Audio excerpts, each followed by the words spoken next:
So, despite the very clickbaity title of this video, forgive me, I'm still new at YouTube and gotta get those views somehow. I actually don't really have any concerns if HBO is going to correctly adapt Naughty Dog's monumental and masterful video game, The Last of Us. In fact, I would be shocked if they didn't succeed, given what we know so far about the series at the time I'm making this video, April 2021. I want to have a somewhat free-form discussion about what I'm anticipating from the show, what will stay the same, how it may differ from the game, to what degree and effect, how it's going to look, be structured, all of that.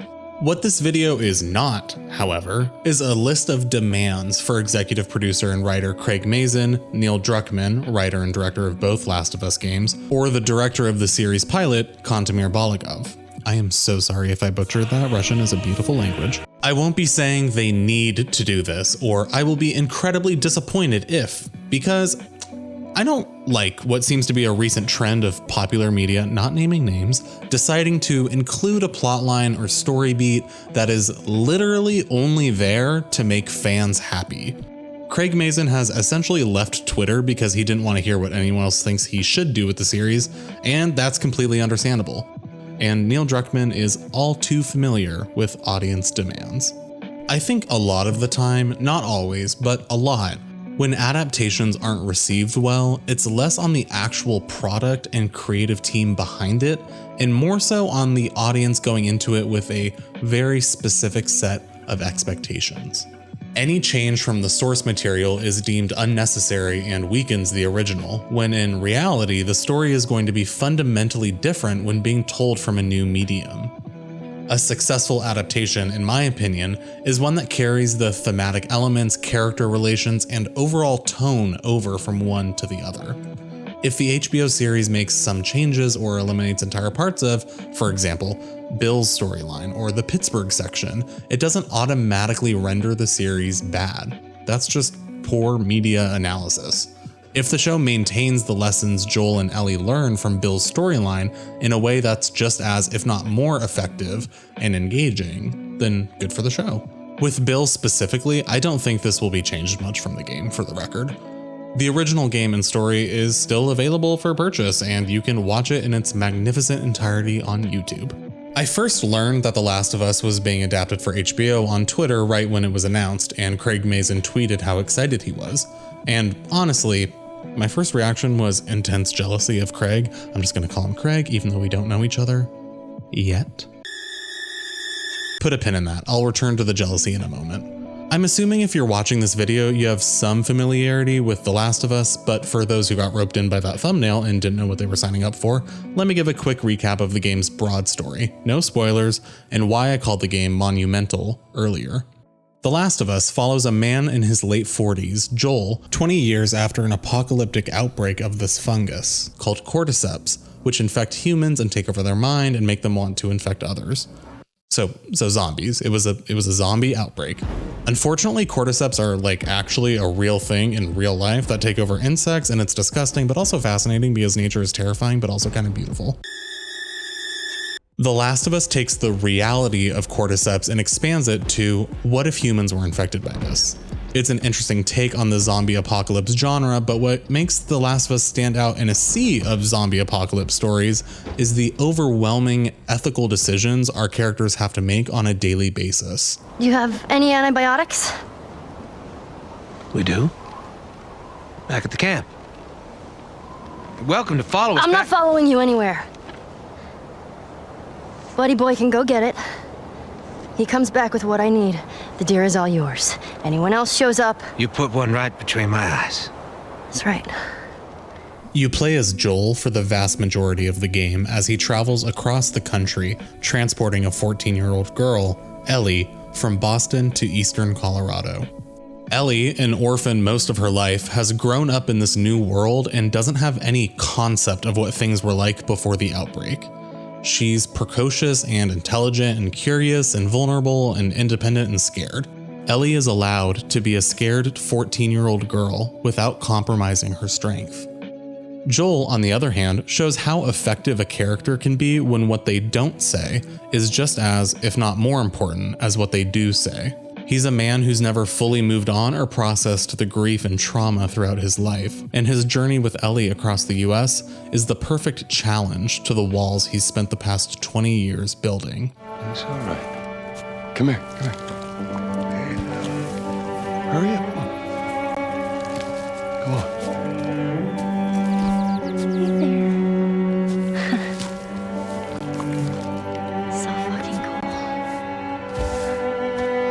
I'm keeping things vague for those who haven't played the game and will just be watching the series, but I played the game in 2013 upon its release, and for the next 7 years was still going over it in my head, debating the decisions characters made and replaying the game several times. The game truly reached a new high for video games as a whole and challenged other developers to strive to meet that new bar. It was only in 2020 with the release of The Last of Us Part 2 that I felt a game finally exceeded the bar for narrative excellence Naughty Dog set with Part 1. I'm not getting into that game in this video because they're only adapting the first game as far as we know at this point, and I don't want to touch the controversy around Part 2 with a 50-foot golf club. So I'll just say, I loved it. Moving on. The Last of Us holds a special place in my heart, and I've often wondered in the time since I first played the game, how would this be a television series? Before it was even rumored, I was having those thoughts, so when I saw Craig's tweet, I went through a lot of emotions at once. Yes, I am a sensitive and some may say dramatic person. I was excited that HBO was where the series would be homed. I was happy that Craig was acting as showrunner because his previous series, Chernobyl, is one of the best shows I've ever seen. And I was immensely jealous because holy hell, what I would give to write that TV series. But let's all be thankful Craig is doing it and not me because, well, the list of reasons is kind of endless. If you truly don't want to know anything more about the story of The Last of Us, click out now, go watch a playthrough, then come back.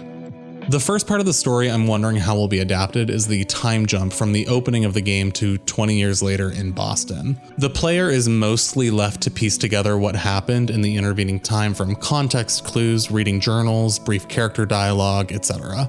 The opening title sequence of the game plays news broadcasts, which quickly highlight key moments in the US for the first 5 or so years post-outbreak, and teases the militia group, the Fireflies. Or alleged Fireflies. Rise with us. Remember, when you're lost in the darkness, look for the light. Believe in the Fireflies. I wouldn't be surprised if in the television series we get a slightly larger view of the state of the country, martial law, disbanding of the 3 branches of government, establishing quarantine zones, and have a good amount of time dedicated to seeing the formation of the Fireflies. It's also entirely possible we'll simply hear the backstory through dialogue, but the reason I have a hunch they'll more explicitly show the beginning of the Fireflies is for 2 reasons. First, as I said, the player pieces together information from picking up journals while going through abandoned houses, office buildings, stores, etc. This is a unique function of video games, the story being told through interactive gameplay where the person holding the controller has an active role. Television and film are passively consumed by an audience. The creative team only shows an audience exactly what they want the audience to see, so there's no real sense of independent exploration. Secondly, and I'm going to be very vague here, if there are any plans to adapt Part 2, which Craig has said he hopes to do in an episode of his and John August's podcast Script Notes, I can absolutely see some characters from Part 2 being introduced in the series in a potential Fireflies plotline. On the other hand, the way Part 2 introduces these characters and their backstories is, in my opinion, expertly done, so I can also see them wanting to retain the storytelling structure and techniques used in Part 2. I'm also curious to see if they expand at all on Joel and Tess's relationship, which essentially remains in subtext in the game. In fact, the game relies heavily on subtext and the player making the next logical step in understanding what a character says, means, or intends to do. Fast forwarding a bit in the story, there's a scene about 3/4 of the way through the game where the threat of sexual violence is heavily implied.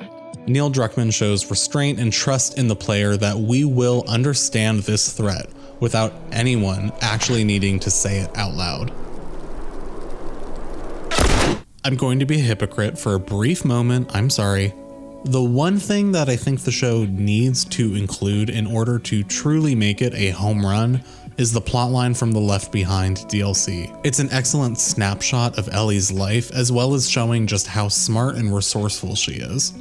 And lastly, if they do end up adapting part 2, the Left Behind story complements significant elements of the sequel. Shifting away from the story, let's talk about how the series is going to look. Originally attached to direct was Johan Rank, director of Chernobyl, but due to COVID and production schedules getting shifted around, he was no longer able to helm the project.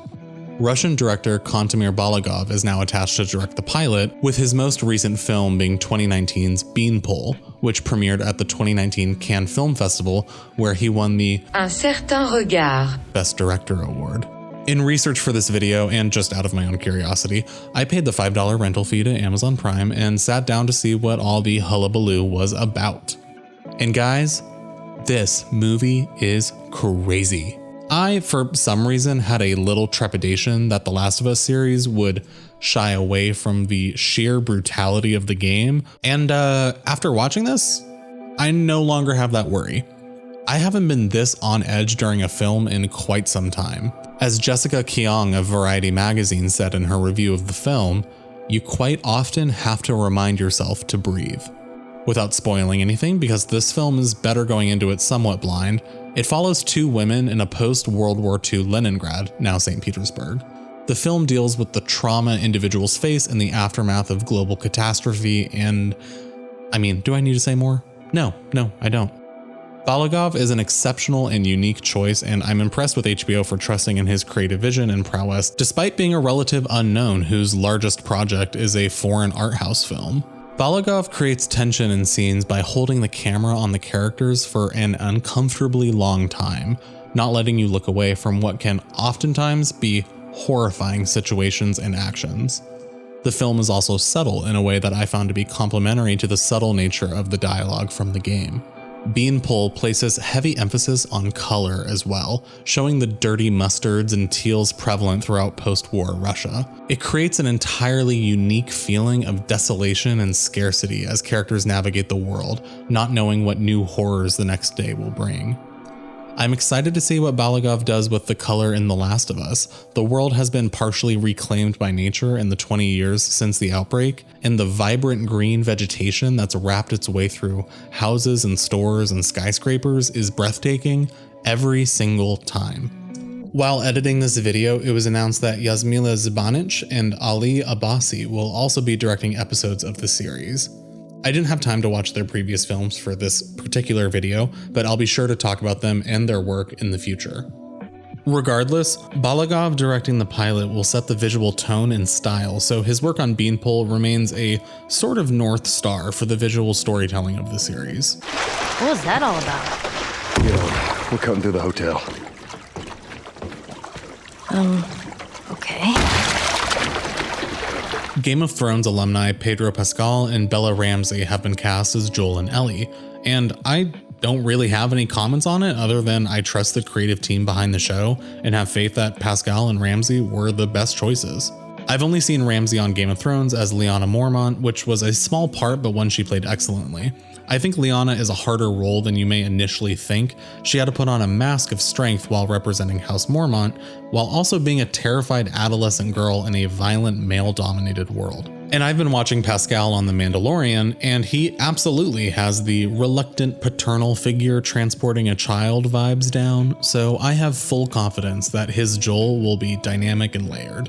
I certainly don't envy either of them, as the original actors Troy Baker and Ashley Johnson left massive shoes to fill, so it will be difficult to escape from that shadow. Seriously, they have some of the best performances I've ever seen, period. Like, look at this scene between them following a search party for Ellie. But I have lost people too. You have no idea what loss is. Everyone I have cared for has either died or left me. Everyone fucking except for you. So don't tell me that I would be safer with someone else, because the truth is I would just be more scared. Goosebumps, chills, the improvised push. I cry every time. As I said, I'm sensitive. For now, I'll just say that I'm excited to see what Pascal and Ramsey bring to their roles. I'll pop your goddamn knee off. The girl. She's alive. The Last of Us TV series will definitely be an ongoing conversation I have on this channel. The series is shooting in Canada starting in July, so I'm guessing a spring-summer 2022 release date is what they're aiming for. I'll make another video when enough new information comes out to warrant further discussion, but in the meantime, let's go back to talking about TV shows currently airing.